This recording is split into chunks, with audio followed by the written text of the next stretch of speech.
Good morning and welcome. I am Richard Hamburger, Chair of the New York State Bar Association Committee on Professional Ethics. I'm here this morning sharing your screen with Bennett L. Gershman, Distinguished Professor of Law at the Elizabeth Howe School of Law at Pace University. Professor Gershman is this year's recipient of the Sanford D. Levy Professional Ethics Award. Since 1981, the Levy Award has been given annually by the Ethics Committee to an individual or institution that has contributed significantly to an understanding of professional ethics through published articles or commentaries. We honor Professor Gershman with the Levy Award this year for his lifetime of work in legal ethics, including a long list of books and law review articles with a special emphasis on prosecutorial ethics in New York. When the committee first voted to honor Professor Gershman with this award, he and I began a conversation about what might be a timely topic for an acceptance speech. Professor Gershman suggested, and I embraced, the topic, how lawyers enabled Trump's degradation of the rule of law. It is accordingly my great pleasure to introduce Professor Bennett L. Gershman, the 2020 recipient of the Sanford D. Levy Professional Ethics Award. Thank you, Richard. When I was called by Bruce Green at the end of October, Bruce told me he had some good news, and I thought it was going to be about the upcoming election, and maybe Bruce would become the next Attorney General. Day later, Richard called me and told me about this thrilling news, and I just want to thank everybody on the New York State Bar Association's Professional Ethics Committee for this overwhelming award. When I realized the previous recipients, persons that I not just admired, I adulated, and to think that I'm on that list is humbling and, as I say, overwhelming. When I thought about what to say, I thought back 50 years ago. If I were talking 50 years ago, I would have talked about Watergate and the lawyers around the Nixon White House. It was an identifiable event. We know that Watergate was a transformative event, produced the ABA model rules and the mandatory ethics requirements in law school. But that was kind of an identifiable way of talking about ethics. If I was talking 25 years ago, I would have talked about the Clinton White House and Whitewater and Monica Lewinsky and sex and the impeachment. I probably would have talked a lot about the ruthlessness of the independent counsel, Kenneth Starr. But when I think about what I can say today, in terms of looking over the last 4 years, what I can say about the role of lawyers, the response of professional bar associations, it's very complicated because we're not just talking about an identifiable event. I mean, we're talking about a series of so many events that demand an ethical response.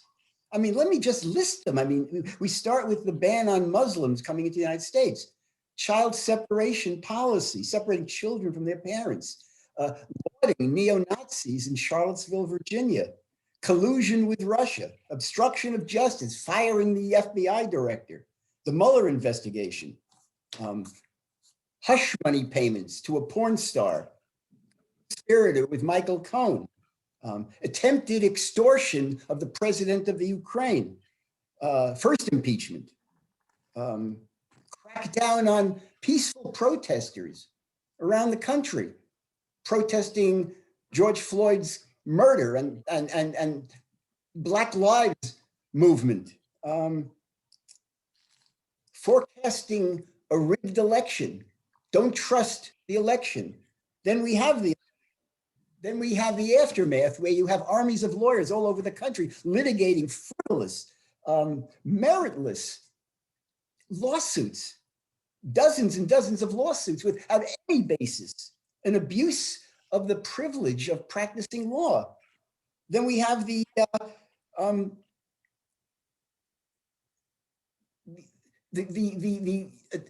attempt to intimidate Vice President Pence into not counting the electoral votes, not certifying the electoral votes. Within this, we have a bunch of pardons of cronies and corrupters and donors and grifters and a lot of other people. We have a call to the Georgia Secretary of State with lawyers sitting around Trump, trying to get the Georgia Secretary of State to make up new votes to give Trump the election, find me votes. And lawyers are there. And then of course we have the insurrection where Trump and his crony, Rudolph Giuliani, incite the mob. And then we have the second impeachment. So I guess my question, how do I talk about all of this stuff? What can one say? I mean, I can say two things. I can say first, when a leader behaves corruptly, professional ethics matters more than ever. And it's important for lawyers take an oath to support the Constitution, are guardians of the law, are protectors of the rule of law. They have to stop it. They have to hold the line. Lawyers have to step up and say, no, this is not going to happen.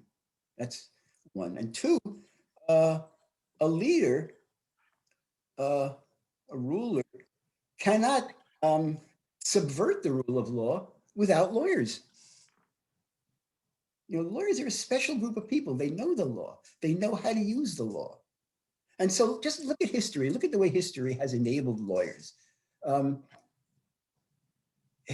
Hitler's personal lawyer, Hans Frank, he supervised concentration camps in Poland and the Netherlands.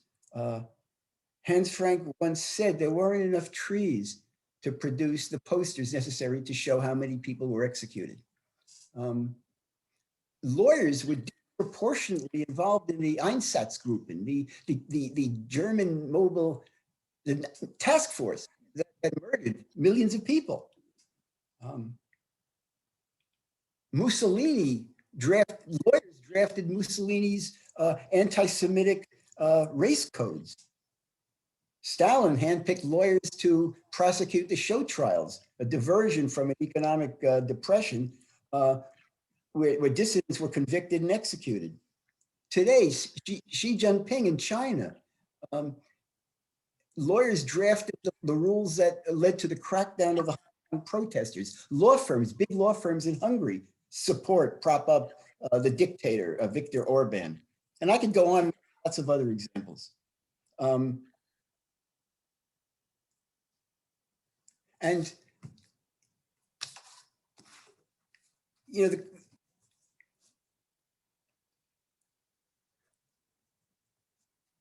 in thinking about the role of lawyers today and the response of bar associations today, I think it's important for me just to mention very briefly, I have some thoughts about democracy, because constitutional democracy is something that we take for granted. We've had a democracy for 234 years. And I want to suggest we shouldn't take it for granted. I want to suggest that democracies rise and fall. Greece, the cradle of democracy, lasted a couple of hundred years before it fell to the Macedonians. The Republic of Rome fell to tyrannical dictators.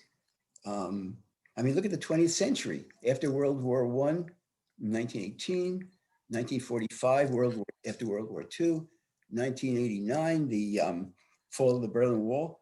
So many democracies fell. So democracy is volatile, and our democracy is especially fragile, and it needs to be protected. And in the Constitution, the rule of law, need to be protected to sustain our democracy and need to be protected by lawyers. Let me just say briefly how our democracy is so fragile. And you all know this, but let me just repeat some of the things that make it fragile. First of all, institutionally, I mean, we know that some of our institutions are anti-democratic, whether it's the Senate. I mean, the presidency really is anti-democratic when you think about it. 20 presidents never got a majority vote. 5 presidents lost the majority and still got elected president. I mean, a president could lose by 10 million votes. And if you have a 200,000 votes here or there, the Electoral College might give that person the presidency. And the Supreme Court is anti-democratic. Look at the huge amount of money that we spend on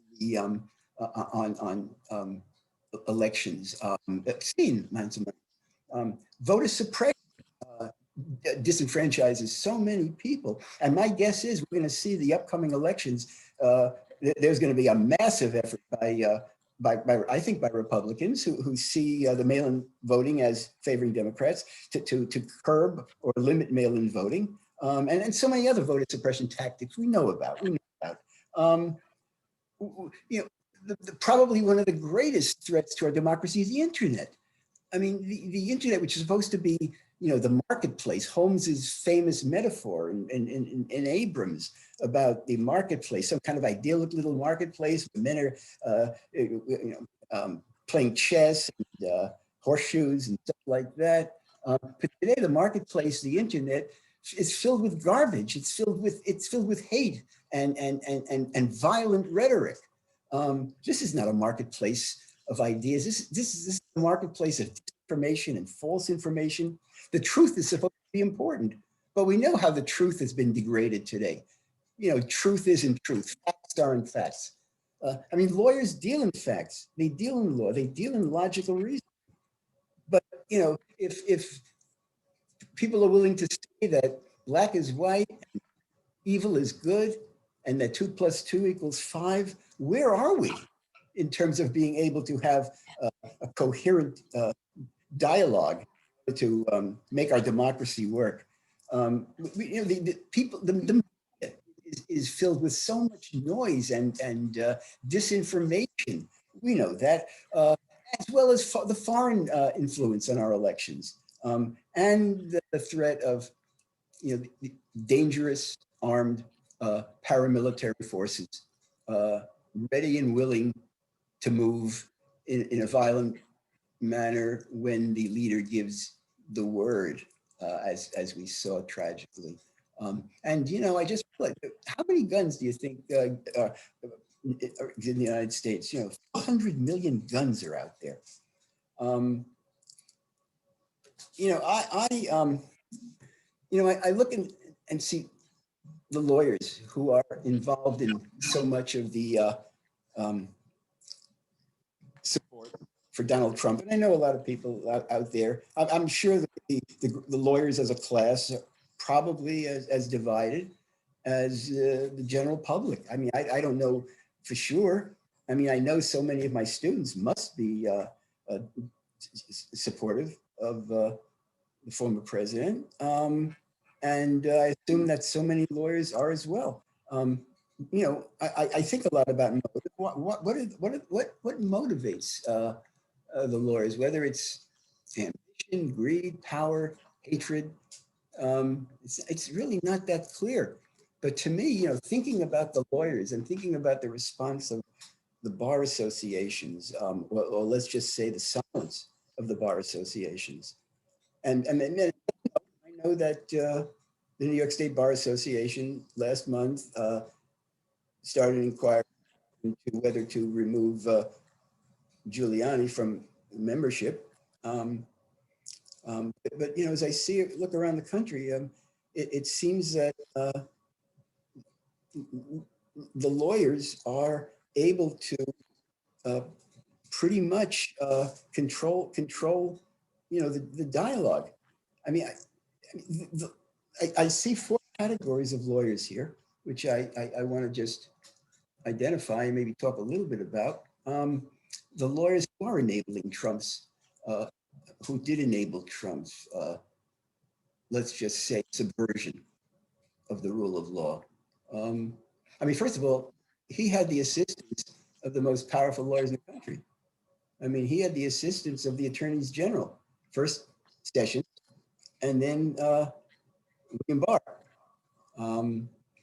You know, Sessions, along with Rod Rosenstein, along with Giuliani, along with a team of expert lawyers in immigration, they drafted the Muslim ban. I mean, Trump hated Muslims. He hated Sharia. He wanted to keep Muslims out of the country, wanted to close down all the mosques. And they drafted this egregious executive order that effectively kept, Muslims from entering the United States. And Trump said to them, figure out a way to do this so I can get it through the Supreme Court. And of course, they came up with the excuse, national security. When you say national security, you're in like Flint. And national security justified forcible eviction of Japanese Americans from their homes on the West Coast after Pearl Harbor, and I forced them to be relocated into concentration camps.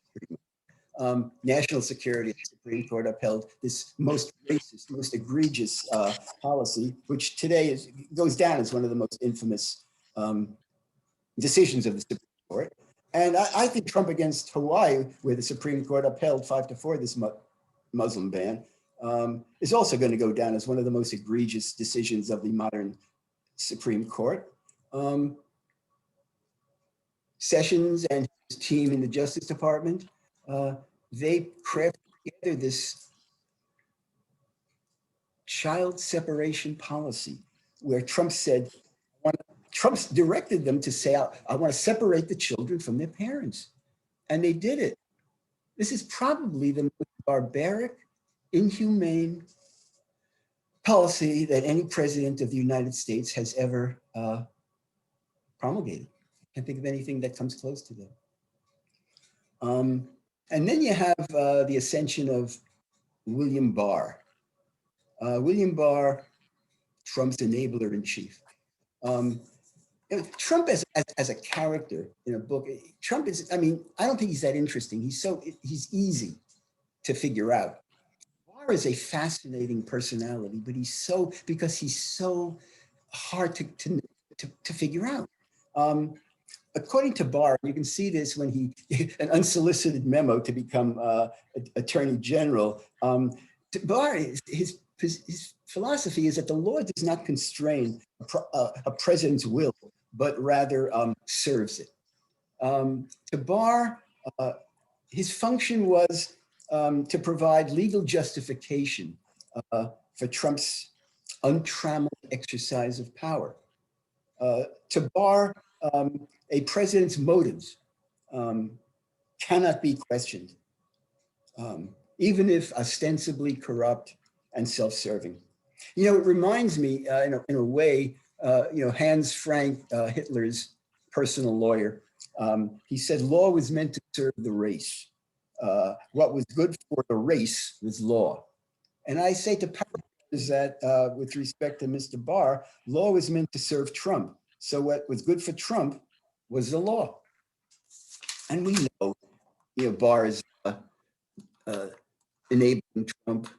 My first recollection is where he gave us a preview of Mueller's conclusions and basically exonerated Trump from anything, which was absolutely not what Mueller had concluded. Federal District Judge Reggie Walden,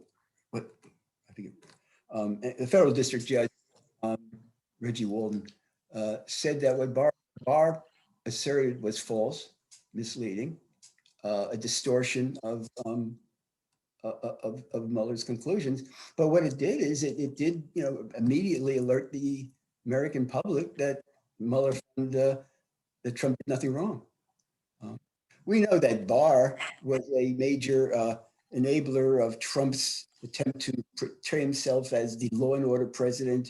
Who can forget the image of Trump marching through Lafayette Square after they cleared away all the protesters, the peaceful protesters, by the way, with flanked Secretary of Defense and the Joint Chiefs of Staff, and then Barr marching up to that little church where Trump held up the Bible. You know, that image is going to be iconic. And then Barr's leading the federal forces, federal law enforcement forces into cities, particularly Portland, ostensibly to protect federal property. I mean, we're not protecting the United States Capitol. We're protecting a little post office or a federal coffee shop in Portland, and a perimeter maybe miles away from the federal property. And you have these federal forces aided by white supremacist gangs who are beating up and cracking down these peaceful protesters. And Barr, we know, gave special dispensation to Trump's cronies, Manafort, Flynn, Stone, Roger Stone. So Barr gave Trump cover in almost everything that Trump did. Up to a point, we know that towards the end, Barr would not accede to supporting that crazy lawsuit in the Supreme Court. Barr would not concede that the election was rigged. But as we look at the lawyers, Barr stands out on top as the chief enabler. And below Barr, we know that state attorneys general supported this egregious petition in the Supreme Court. I mean, probably the most embarrassing petition that any state has ever brought to the Supreme Court, to ask the Supreme Court to disenfranchise 20 million American voters. That's just something just unthinkable. And 18 state attorneys general. These are people who are the chief law enforcement officers of the state. Take an oath to support the Constitution and the rule of law. They filed an amicus brief to support the Texas motion. And then you have loads and loads of armies of private lawyers, partners in the biggest distinguished law firms, going into court to try to argue that the 2020 election was rigged, was fraudulent, was illegitimate. They had no facts. The law was against them. What did they think? Did they think that? Why were they doing this? Were they just doing it because they're rogue Federalists, or Trump wanted them to do this, or they hate the Democrats so much? I mean, they knew they were going to lose. These lawsuits had no basis. Sure, they violated the ethical rules for filing frivolous lawsuits. That's easy. They abused the process. They violated their privilege of a lawyer to go into court, to practice law, file proper motions. And again, like, why? What was their motive here? You're talking about dozens and dozens, over 60 lawsuits were all thrown out by the courts. And they knew it. They knew these lawsuits were frivolous. 80 claims, the most preposterous arguments were all rejected. But again, I can't figure out what was going on here. And then you had the lawyers sitting in with Trump as he's calling the Secretary of State of Georgia to find votes, coercing the Secretary of State to find votes. And these lawyers are sitting next to Trump, giving him advice, writing notes to him. How is that possible? And I guess, as I'm going through all of the litany of all of this stuff, I'm saying to myself, how is it possible that no bar association said anything about this? So I got two more categories here. One is the category of the crazies. These are the lawyers who you all know who they are. I don't know if they're certifiably insane. They may not be, but we know who they are. In fact, Trump called this person this lawyer crazy. I think he meant it as a compliment, like crazy lawyers. She said that she was going to release the Kraken, the mythical sea monster, at Zeus's direction to blow the election sky high in Georgia. Released it. And then this other lawyer asserted that Vice President Trump should be executed in front of the firing squad for his treason, along with John Roberts and a few others, I think. He took care to note that he was not insane. He made sure to note that. And then, I'm not going to spend a lot of time talking about Mr. Giuliani, who's been called, Trump's village idiot, the clown, the fool for our time. Dangerous man, but what does he think? And he stood there at the steps of in the shadow of the Capitol with Donald Trump, calling for trial by combat. Trial by combat. What was he talking about? Peaceful protest? This is Giuliani, who famously said, "Truth is not truth. Truth isn't truth." Well, if truth isn't truth, what is it? And then you have the Trump's counselor, Kellyanne Conway, who violated the check so many times she was cited for it. And she said, which I think is an interesting comment in terms of, she famously said, there are facts and then there are alternative facts, and you pick whatever facts you want. She's a lawyer, and she said after this inspector said that she was violating the Hatch Act, she said, "Let me know when they're going to send me to prison," which is, again, the response that I'm sure a lot of lawyers will make. If they're being disciplined. Those are the crazies. There are others, a lot of others, but then you have crazies who are like crazy like a fox. And here I'm thinking of lawyers who were former chief judges on their courts of appeal. A lawyer who was a former chief judge of the North Carolina Court of Appeals. Now he's the dean of a law school in North Carolina, a law school that was founded by somebody that said earthquakes are the result of people engaging in homosexual conduct. That's the law school. And this particular individual advises Trump, this lawyer advises Trump that Vice President Pence has a constitutional basis to decertify all of the electoral votes if he wants to, even though the Constitution is just absolutely different than that. And then you have the former chief judge of the Texas Court of Criminal Appeals, who actually brought a lawsuit to order Pence not to certify the electoral college votes. It was a stunt, and this individual, I think he's being some type of, 5,000 lawyers have made a complaint against him. And then there are the elite lawyers. You've got the Cruzes and the Hawleys. You've got people on Fox News like Pirro, who's a lawyer. She was a former judge and prosecutor in Westchester County. These lawyers have some prominence. Dershowitz, he refused to support the Trump in the second impeachment, but in the first impeachment, Dershowitz said, but if he said it, he said if a person does something which he believes will help him get elected, public interest, that cannot be the kind of quid pro quo that results in impeachment. And Dershowitz has a following, and when he said something like that, you listen. So what I'm saying is, as I go through the litany, these lawyers, they command a lot of social influence and respect, and they're making pronouncements that are powerfully respective of our rule of law and our democracy. Let me finish up. In terms of accountability, I'm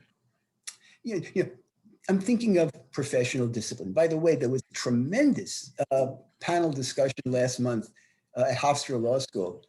Bruce and Rebecca were on the panel. And the Monroe Friedman Institute, great Ellen Yarashevsky put it on. It was one of the best programs I think I've ever watched on hundreds and hundreds of terrific questions asked. And if you want to know anything about the professional discipline today and whether it should be or not be, it's really worth watching. But my sense is that it's holding lawyers accountable professionally like this. I don't know. I think ultimately, if a lawyer is going to behave the way these lawyers behave, that's the way it is. Same way with prosecutors. Discipline to me has failed, generally speaking, in terms of the profession. And I think it just does depend on your own values, your own moral conscience, your own sense of ethics, in terms of whether you're going to do the right thing or the wrong thing. And so my hope, I end with history. I started a little bit of history. My ending is history. I hope when historians record this time, I hope that they record it honestly and fairly and accurately. I hope they spend some time talking about the lawyers and talking about how the lawyers enable truth. I want school kids to read about it. I want college kids. I want law school students. I want the public to know what happened during these terrible, terrible years. Where, in my opinion, our democracy came very, very close, to being to ending. And where we're in right now, I can't be very optimistic about the future, by the way. So with that glowing conclusion, I just want to again thank the Professional Ethics Committee for the Sanford Levy Award. It means so much to me. And, thank you for taking the few moments to listen to my remarks. Thank you. Professor Gershman, I want to thank you for that excellent speech and thought-provoking catalog of depressing truths. I, for one, am going to sleep less well tonight. And in that respect, I think your remarks were a real success.